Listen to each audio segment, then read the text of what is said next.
Eric Appel, a DGA Award nominee for Weird, the Al Yankovic Story. He's also nominated at the PGA Awards and WGA Awards. He's a prolific comedy director. You might have seen his work on New Girl, Silicon Valley, Brooklyn Nine-Nine, and Die Hard. Eric, thank you for doing this. This movie started obviously as like a spoof trailer. I would say like maybe 10 or 15 years ago. I'm not around that time, certainly a long time ago. Right around there. When you decided, or the opportunity came about to turn into a feature film, or maybe like expand on that, I guess, where did you start when you were thinking about it, to expanding what you did in the viral short trailer to making it a feature film? Yeah, it's funny. When we did that original trailer, Weird Al had been showing it at his concerts for about a decade. Every time he toured, in the middle of the show during a costume change, this trailer would come up on screen. And after shows, people would come up to him and, either say, "I've looked for this movie and I can't find it. How can I find it?" Or, "Can you please make this movie a reality?" And his answer was always the same. Ed, Eric and I talked about it back when we originally made the thing. We felt it worked best as, like a little sketch. And then I randomly got an email from him in one morning in 2019. He was like, "I don't know if I'm going to release another album anytime soon. I just did this career retrospective box set. What do you think about collaborating? We could write this movie together and actually turn this thing into something real." I immediately jumped at the opportunity. We were out to coffee the next morning, batting around ideas. It was a real challenge translating that into a feature. I didn't want it to feel like a comedy sketch that was just too long. And I think that that's part of what led us to this like really specific tone that we have. It's not like it's a parody of biopics, I guess. I think of it more as a satirical biopic. Because I traditionally think of parodies more like The Naked Gun or Airplane, where it's just every frame is packed with visual jokes and gags and you're sort of undercutting every moment of the story with something funny. And it's more like Mad Magazine brought to life. The real challenge with bringing this to life was, making it feel like it is a real biopic that's funny, and it kind of exists in its own bizarre universe. Like it was very important to try to tell like a real biopic story and have these moments be funny because they're absurd, but also hit those emotional beats and make them feel earned and real and satisfying, and not just like thrown away and like the whole thing's just a goof.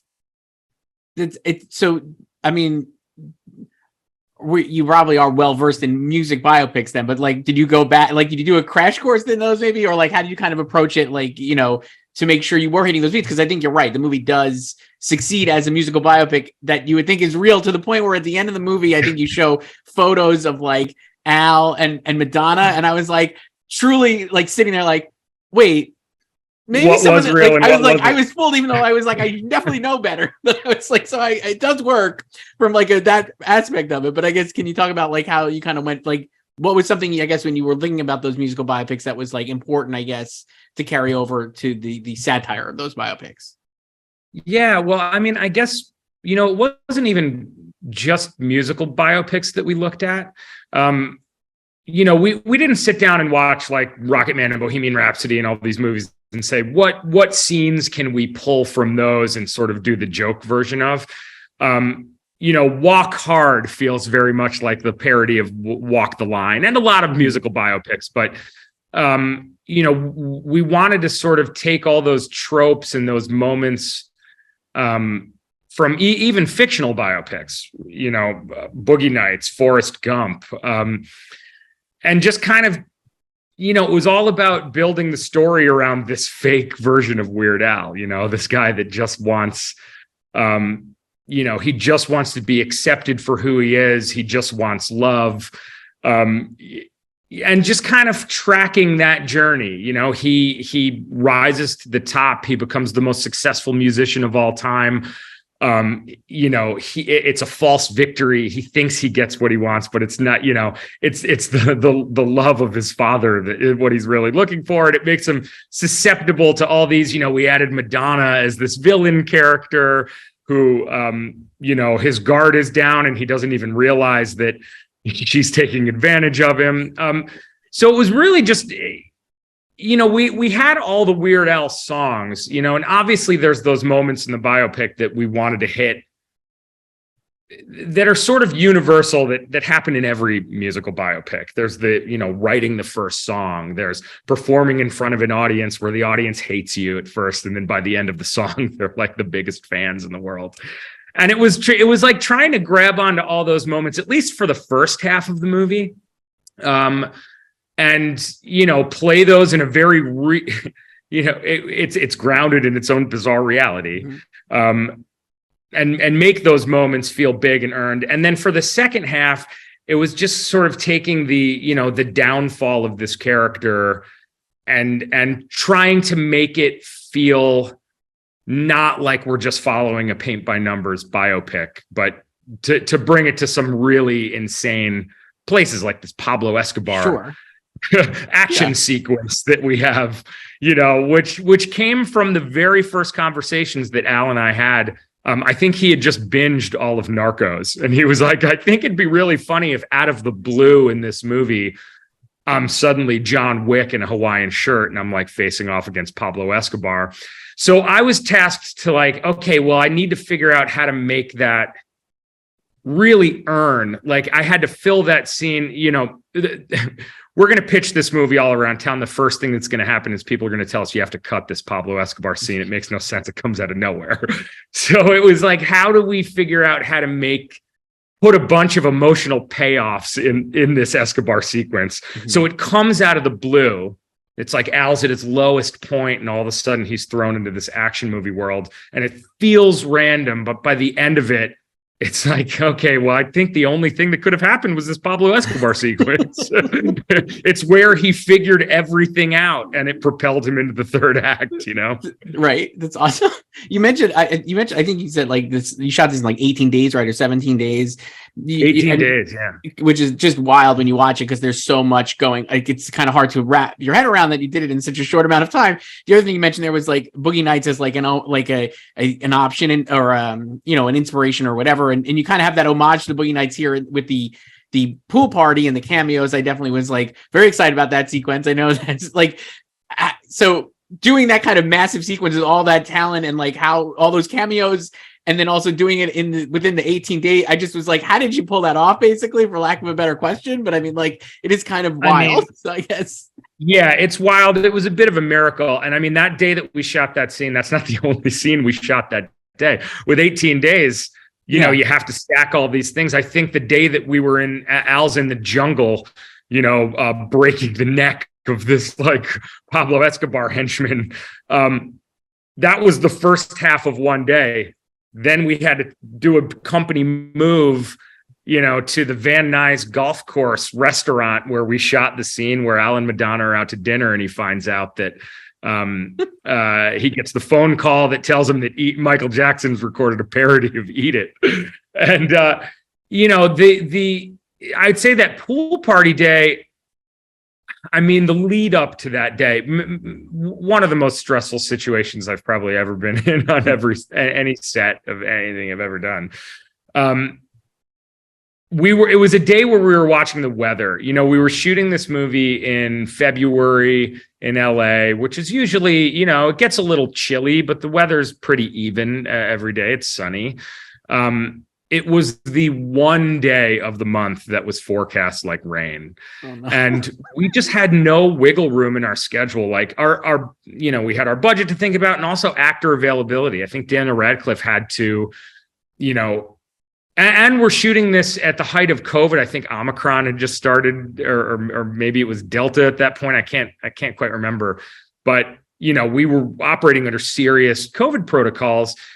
And we couldn't afford for anyone to get sick. If someone got sick, if Daniel Radcliffe got sick, we were sunk. He was contractually obligated to go do press for The Lost City 1 week after we wrapped him. So we couldn't, And we have this pool party day, and I know we have all these major cameos. We have all these comedians, Conan O'Brien's dropping by, who, by the way, we have to try to get him out in 1 hour.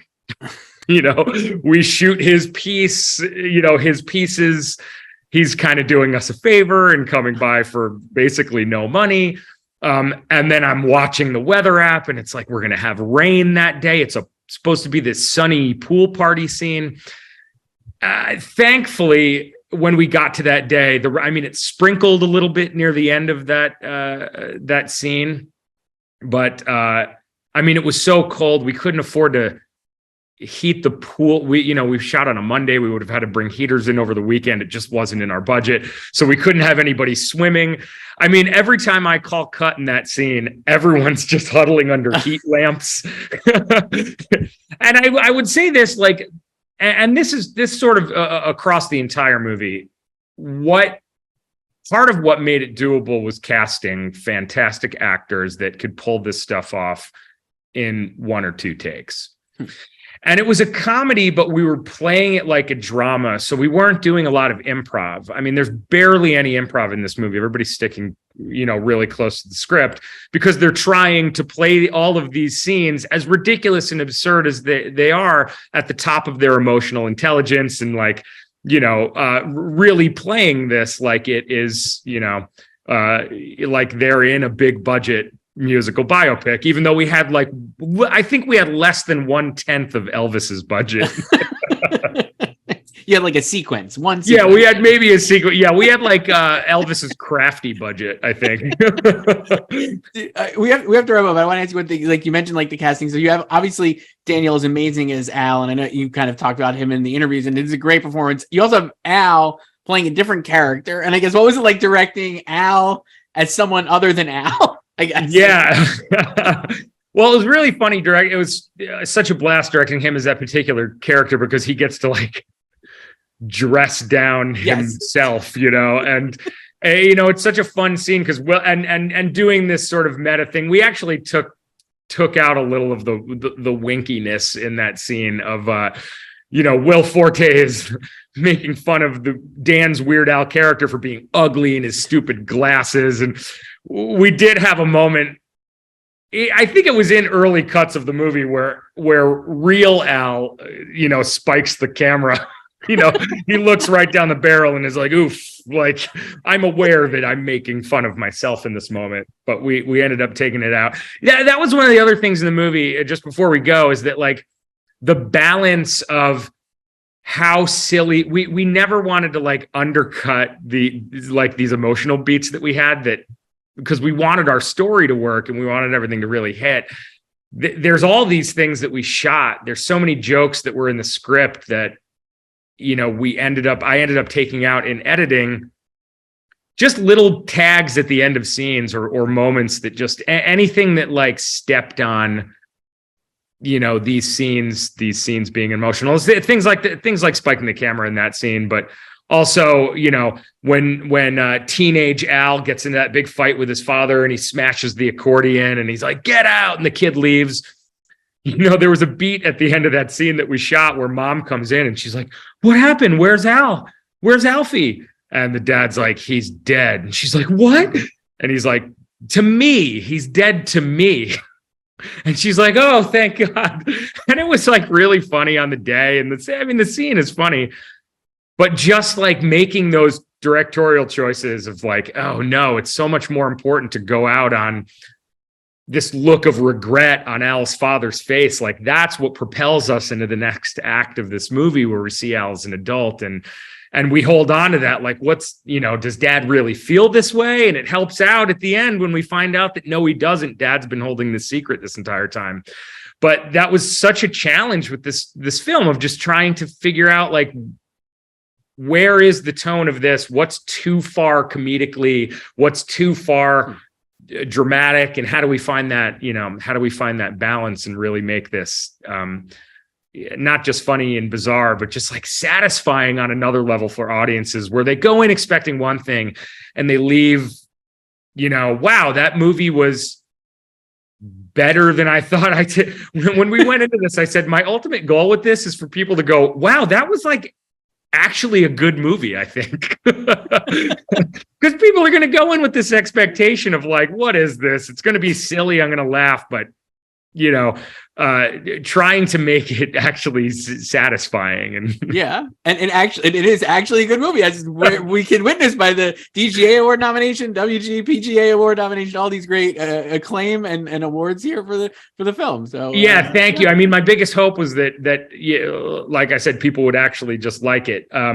Getting these nominations, and we walked away with a couple Critics' Choice Awards last week. It's just, I never thought that making a satirical movie, a satirical awards picture would actually turn into actual awards. I'm floored. I'm honored. It's incredible. Incredible stuff. Eric Appel, director of Weird: The Al Yankovic Story. Thank you so much. Thank you.